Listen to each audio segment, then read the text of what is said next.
오늘은 우리 모두가 한 번쯤 들어봤지만 막상 가까이 다가오면 두렵고 무거운 주제, 바로 치매에 대해서 말씀드리려 합니다. 치매는 단순히 기억을 잃는 병이 아닙니다.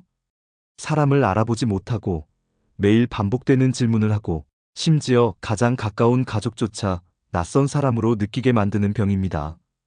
환자 본인은 불안과 두려움에 시달리고 가족들은 끝없는 간병의 고통 속에서 지쳐갑니다. 밤새 불을 켜놓고 생활하거나 몇 분마다 같은 이야기를 반복해 듣고 답해줘야 하는 생활. 돌봐보신 분만이 알 수 있는 눈물겨운 현실입니다. 그래도 다행히 이제 치매는 더 이상 피할 수 없는 운명만은 아닙니다. 최근에는 새로운 치료제가 개발되고 정부의 지원 제도와 정책이 강화되면서 기억을 지키는 길이 점점 더 확실해지고 있습니다. 오늘은 정신건강의학과 전문의 설보경 선생님을 모시고 치매에 대해 A부터 Z까지 꼭 알아야 할 모든 것을 차근차근 짚어보겠습니다.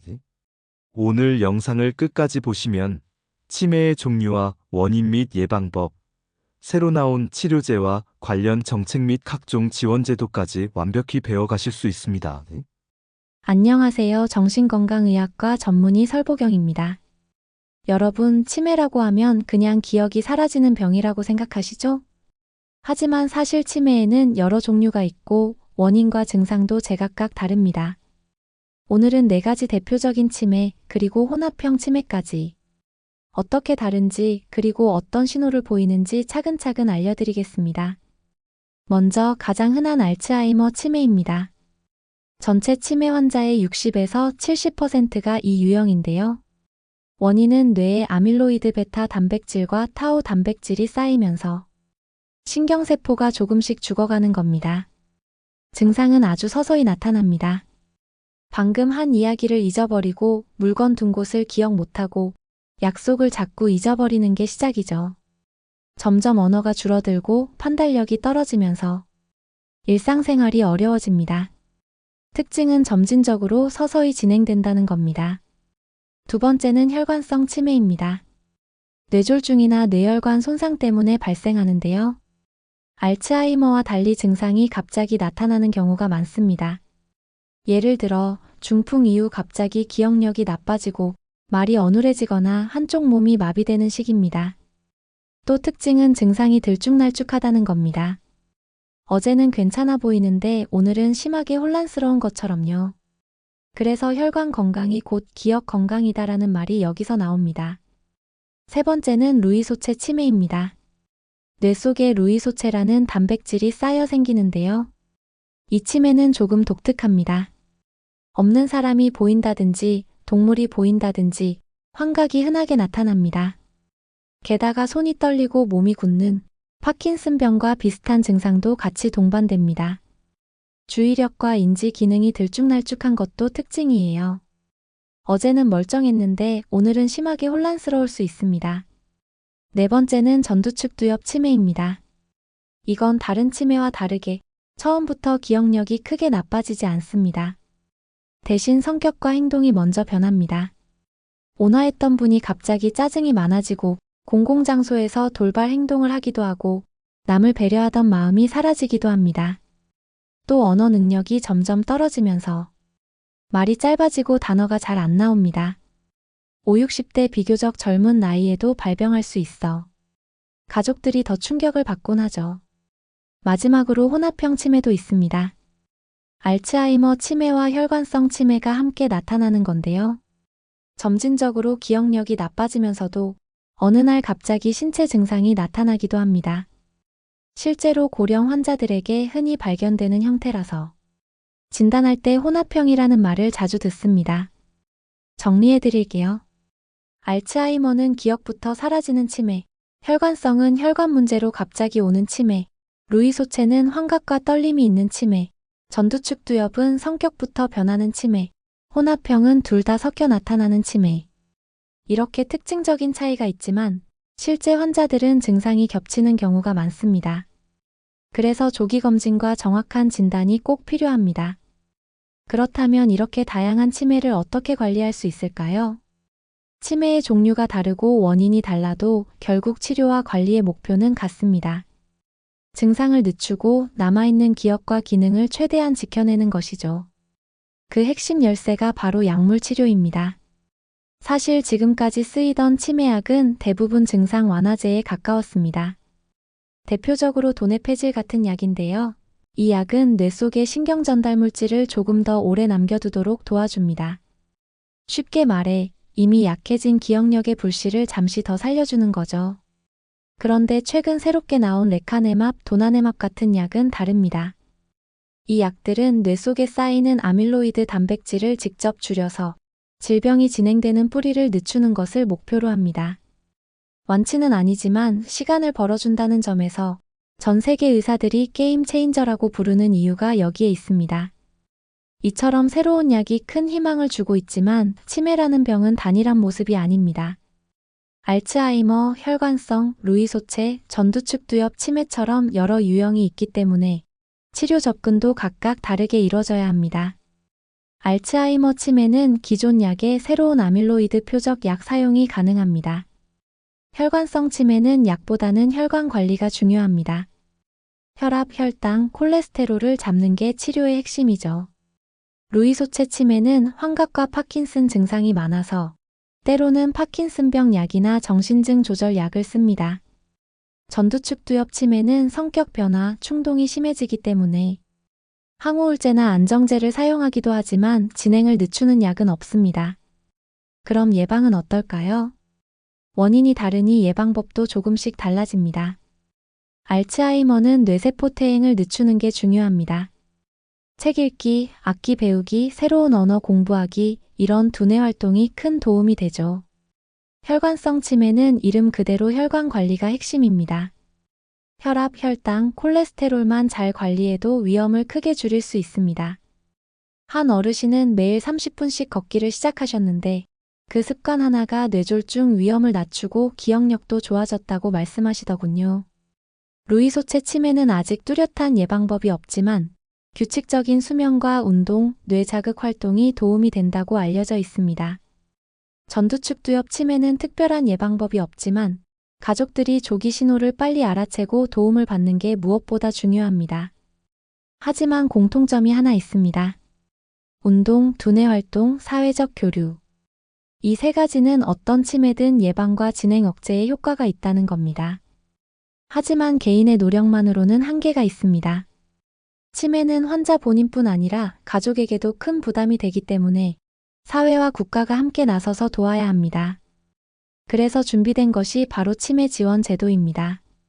몇 가지 실제 사례로 어떤 제도들이 있는지 확인해 보겠습니다. 첫 번째 사례입니다. 부산에 사는 74세 윤 할머니는 요즘 들어 자꾸 방금 했던 일을 잊어버리곤 했습니다. 냄비에 국을 올려놓고 깜빡해 냄비를 태운 적도 있었고 손주 이름이 순간적으로 기억나지 않아 눈물이 날 정도로 불안했습니다. 아들이 권유에 가까운 치매안심센터를 찾으셨는데 거기서 무료 인지검사와 상담을 받으셨죠.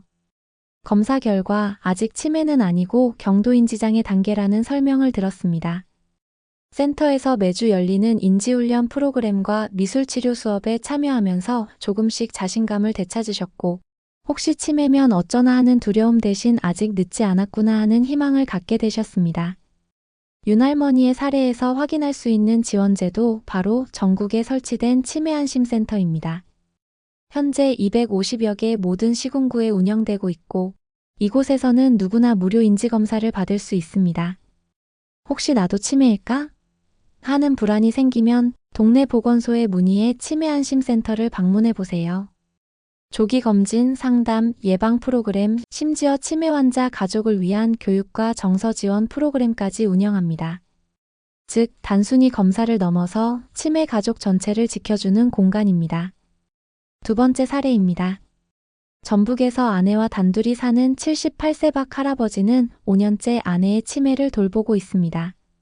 밤낮 없이 이어지는 돌봄 때문에 본인도 건강이 급격히 나빠졌고 우울증 증세까지 겪게 되었죠. 동네 보건소 사회복지사의 안내로 알게 된 제도가 바로 치매 가족 휴가제였습니다. 아내를 단기 보호시설에 5일간 맡기고 그동안 할아버지는 오랜만에 친구들을 만나고 건강검진도 받을 수 있었습니다. 이 며칠이 제 인생에서 다시 숨 쉴 수 있는 시간이었어요. 그 후 박 할아버지는 주기적으로 휴가제를 활용하며 돌봄을 이어가고 있고 부부의 삶도 조금은 여유를 되찾게 되었습니다. 이 제도는 치매 가족 휴가제입니다. 치매 환자를 돌보는 가족의 부담은 상상 이상입니다. 밤낮 없이 돌보다 보면 돌봄 피로라는 말이 생길 정도지요. 이때 도움되는 것이 바로 치매 가족 휴가제입니다. 치매 환자를 돌보는 가족에게 연간 5일간 단기 돌봄 서비스를 제공합니다. 쉽게 말해 가족이 잠시 쉴 수 있도록 요양시설에서 환자를 맡아주는 겁니다. 그 며칠이 가족에게는 숨통이 트이고 다시 환자를 돌볼 힘을 얻는 시간이 됩니다. 세 번째 사례입니다. 서울에 사는 82세 최할머니는 중증 알츠하이머 진단을 받고 가족들과 함께 살고 계셨습니다. 가족들이 출근하고 나면 할머니 혼자 계시는 시간이 많아 가족들은 직장에 있으면서도 늘 불안했습니다. 하지만 장기요양보험 등급 판정을 받고 나서 상황이 바뀌었습니다. 요양보호사가 주 3회 집으로 방문해 청소, 식사, 목욕을 도와드렸고 주간보호센터에서는 할머니가 낮 동안 안전하게 머물며 인지활동 프로그램에 참여했습니다. 이제는 직장에 있으면서도 걱정이 줄었어요. 가족들은 안심할 수 있었고 할머니도 하루 종일 집에 혼자 계실 때보다 훨씬 활기찬 생활을 하게 되셨습니다. 이 중요한 제도는 장기요양보험입니다. 치매 환자가 장기요양 등급 판정을 받으면 요양보호사의 방문 서비스, 주간보호센터, 요양원 입소 등 다양한 돌봄 서비스를 받을 수 있습니다. 예를 들어 혼자 집에 계시기 어려운 어르신은 주간보호센터에 가서 낮 동안 프로그램에 참여하고 저녁에는 가족과 함께 집으로 돌아올 수도 있습니다. 이 모든 것이 보험 적용으로 비용 부담을 크게 줄일 수 있습니다. 네 번째 사례입니다. 경기도에 사는 이 씨 부부는 아내가 알츠하이머 진단을 받아 매달 약값이 큰 부담이었습니다. 연금 생활을 하는 노부부에게 한 달 10만 원이 넘는 약값은 결코 가벼운 금액이 아니었죠. 하지만 정부의 본인 부담 경감 정책을 통해 부담이 절반 가까이 줄었습니다. 덕분에 아내는 치료를 꾸준히 이어갈 수 있었고 남편도 경제적 이유로 약을 중단해야 하나 하는 걱정에서 벗어났습니다. 남편은 말합니다. 아내의 기억을 조금이라도 더 오래 붙잡을 수 있다면 그 자체가 우리에게는 큰 희망입니다. 이 제도는 치매 약값 경감 정책입니다. 알츠하이머 치료제 같은 약은 장기간 복용해야 하는데 소득 기준에 따라 본인 부담률이 낮아지거나 면제되는 경우가 있습니다. 즉, 경제적 여건 때문에 약을 포기하는 일이 없도록 정부가 비용을 함께 나누는 제도입니다. 지금까지 말씀드린 제도들은 현재 이미 시행 중인 지원책입니다.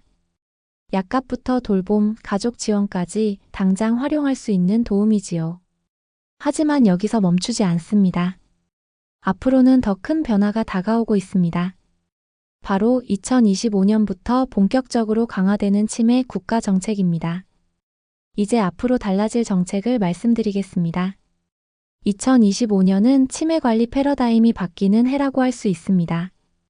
2017년에 시작된 치매 국가 책임제가 2025년에는 더 강화됩니다. 모든 지역에 치매 안심센터가 자리 잡았고 앞으로는 치매 전용 시설과 프로그램이 더 촘촘히 운영됩니다. 예를 들어 지금까지는 일부 센터에서만 제공되던 치매 환자 맞춤 돌봄 프로그램이 전국으로 확대되고 환자와 가족이 거주지 가까운 곳에서 즉시 도움을 받을 수 있게 됩니다. 치매 돌봄 인력 확충. 돌봄의 질을 높이기 위해 전문 간호사, 요양보호사, 사회복지사 인력 양성이 확대됩니다. 가족이 전적으로 책임지던 부담을 전문 돌봄 인력이 나눠 맡는 구조로 바뀌는 것이죠. 앞으로는 치매 환자 한 명당 담당 인력이 더 늘어나서 보다 세심하고 인간적인 돌봄이 가능해질 전망입니다. AI 기반 조기 진단. 또 하나 주목할 점은 인공지능 AI 기반 치매 조기 진단 기술입니다. 2025년부터 일부 지역에서는 시범 사업이 시작됩니다. MRI, 뇌파, 인지검사 데이터를 AI가 종합 분석해 치매 가능성을 조기에 알려주는 시스템인데요. 이를 통해 증상이 심해지고 나서야 병원을 찾는 상황이 줄고 초기 단계에서 개입할 수 있게 됩니다. 실제로 여러 지자체와 병원, 민간 기업에서 AI 기반 치매 조기 진단 및 위험도를 측정 제공하고 있는데요. 먼저 전주시의 사례입니다. 전주시는 60세 이상 어르신을 대상으로 AI 간편 치매 체크 서비스를 운영하고 있습니다. 스마트폰으로 전화를 걸거나 QR코드를 찍어 접속하면 약 1분 동안 간단한 말하기 검사를 진행합니다. AI가 목소리를 분석해 언어 유창성과 기억력 변화를 평가하고 그 결과를 즉시 알려줍니다. 정상군이면 예방수칙을 안내해주고 위험군이면 치매안심센터나 협약병원 검사를 권유하지요. 정확도도 93%에 이른다고 합니다. 즉, 집에서 간단히 말하기만 해도 조기 진단이 가능한 시대가 열린 것입니다. 다음은 대형 병원 사례입니다. 분당 서울대병원, 고려대 구로병원, 여의도 성모병원, 제주대병원 등에서는 이미 MRI 영상을 AI가 분석하는 시스템을 도입했습니다. 예전에는 전문의가 판독하는데 시간이 오래 걸렸지만 이제는 AI가 1분 만에 결과를 내고 정확도도 94%에 이른다는 연구 결과가 있습니다. AI가 의사의 눈과 손을 돕는 든든한 동료가 되고 있는 겁니다. 또한 공공기관과 연구기관의 연구도 활발합니다. 서울 성모병원에서는 뇌파 데이터를 AI로 분석해 치매를 조기에 찾아내는 연구가 진행 중입니다. 한국전자통신연구원 ETRI에서는 음성 기반 치매 조기 진단 앱을 개발했습니다. 노인복지센터 같은 곳에서 태블릿이나 스마트폰으로 간단히 대답만 해도 AI가 인지 기능을 평가하는 방식인데 곧 현장에서 실증 사업이 시작될 예정입니다. 여기에 민간 스타트업도 뛰어들고 있습니다. 보이노시스라는 회사는 사람의 목소리를 분석해서 치매를 조기에 찾아내는 AI 솔루션을 만들고 있습니다. 일상 대화 속에서 미묘하게 달라지는 말투, 단어 사용을 포착하는 기술인데 이미 해외 특허까지 출원하며 세계적으로 주목받고 있습니다. 마지막으로 한국전기연구원 같은 기관에서는 노년층의 일상 대화 데이터를 꾸준히 수집해 AI가 장기적으로 치매 위험을 예측하는 연구를 하고 있습니다. 즉, 앞으로는 병원에 가지 않아도 집에서 스마트폰이나 웨어러블 기기를 통해 AI가 건강을 지켜주는 시대가 다가오고 있는 것이죠. 정리하면 전주시는 지자체 차원의 AI 검사, 대형 병원은 MRI 분석 AI, 연구기관은 음성 뇌파 기반 진단 앱, 스타트업은 목소리 분석 솔루션으로 치매 조기 진단의 새로운 길을 열고 있습니다. 여러분, 불과 몇 년 전만 해도 치매는 증상이 심해지고 나서야 알게 되는 경우가 대부분이었습니다. 하지만 이제는 인공지능이 미리 위험 신호를 알려주고 초기 단계에서 개입할 수 있는 길이 열리고 있습니다. 치매가 뒤늦게 발견되는 병에서 미리 준비할 수 있는 병으로 바뀌고 있는 것입니다. 여러분, 오늘 우리는 치매에 대해 A부터 Z까지 함께 살펴봤습니다. 치매는 알츠하이머, 혈관성, 루이소체, 전두축두엽 등 여러 모습으로 나타나고 그만큼 치료와 예방법도 달랐습니다. 새로운 약은 완치는 아니지만 진행을 늦추며 환자와 가족에게 더 많은 시간을 선물합니다. 예방을 위해서는 운동, 두뇌 활동, 사회적 교류 같은 작은 습관이 무엇보다 중요합니다. 또한 국가와 지자체는 치매안심센터, 장기요양보험, 가족휴가제, 약값 지원 정책으로 환자와 가족이 혼자가 아님을 보여주고 있습니다.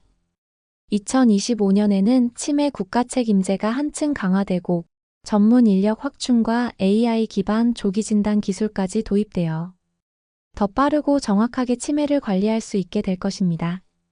이 모든 변화는 결국 여러분의 기억과 삶의 품격을 지켜드리기 위한 길입니다. 치매는 두렵지만 두려움에 머무를 필요는 없습니다. 오늘 작은 습관 하나, 가까운 센터 방문 한 번이 10년, 20년 뒤의 삶을 바꾸는 시작이 될 수 있습니다. 여러분, 기억은 단순한 정보가 아니라 우리 인생 그 자체입니다. 그 소중한 기억을 오래도록 지켜내실 수 있도록 저는 앞으로도 여러분과 함께 이 길을 끝까지 응원하겠습니다. 이 영상이 도움이 되셨다면 구독과 좋아요, 알림 설정까지 꼭 부탁드립니다. 60인생코치는 여러분의 노후의 삶에 놓쳐서는 안 될 정보들을 매일 알려드리고 있습니다. 감사합니다. 60인생코치였습니다.